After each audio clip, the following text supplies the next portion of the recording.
বুধবার সকালে সমারসেটের বিখ্যাত সঙ্গীত উৎসবের গেট খোলার সাথে সাথে গ্লাস্টনবেরিতে নেমে আসে হাজারো মানুষের ঢল। প্রতিষ্ঠাতা মাইকেল ইভিস ও তার কন্যা, উৎসবের সহ আয়োজক এমিল ইভিস 5 দিনের এই উৎসবে অংশগ্রহণের জন্য দীর্ঘ লাইন তৈরি করে আগমনকারীদের স্বাগত জানান।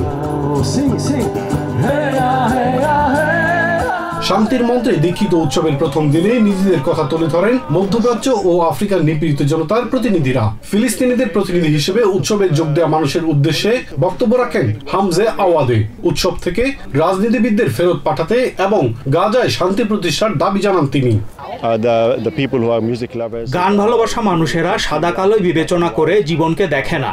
যাদের বিবেক আছে তারা আসলে বোঝে কোনটা রিয়েলিটি। ইসরায়েল বনাম প্যালেস্টাইন বা ইসরায়েলি বনাম প্যালেস্টাইনিদের বিষয় নয়, এটা আসলে আমরা কোন ধরনের পৃথিবীতে বাস করতে চাই তার বিষয়। একটা প্যালেস্টাইনি শিশুর জন্য দাঁড়ানো মানে পৃথিবীর সমস্ত শিশুর জন্যই দাঁড়ানো। উৎসবে যোগ দিয়েছেন ইসরায়েলি অধিকার কর্মীরাও। শান্তির সপক্ষের এই উৎসবকে আরো অনেক কিছুর সূত্র হিসেবে ভাবছেন অ্যাক্টিভিস্ট রোনা লোটান। তিনি বলছেন, মানুষ এখনো শান্তিকেই প্রাধান্য দেয়। মানুষ যে যত্ন করে এটা সুন্দর, মানুষ যে মিছিল করে এটা সুন্দর। এখান থেকে আমরা অনেক পদক্ষেপ নিতে পারি যেন সরকার আমাদের উপেক্ষা করতে না পারে।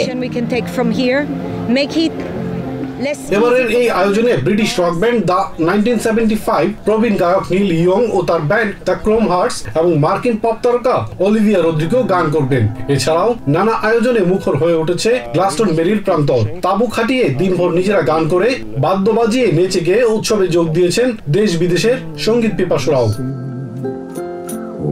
উৎসবে আসা দর্শকরাও যেন একজন আন্দোলনের সহযোদ্ধা। বিভিন্ন ধরনের যুদ্ধবিরোধী শান্তিকামী প্ল্যাকার্ড তুলে ধরে আয়োজনে অংশ নিয়েছেন তারা।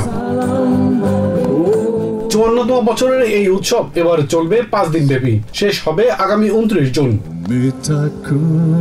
Ilias Kamal, TVN 24 news desk.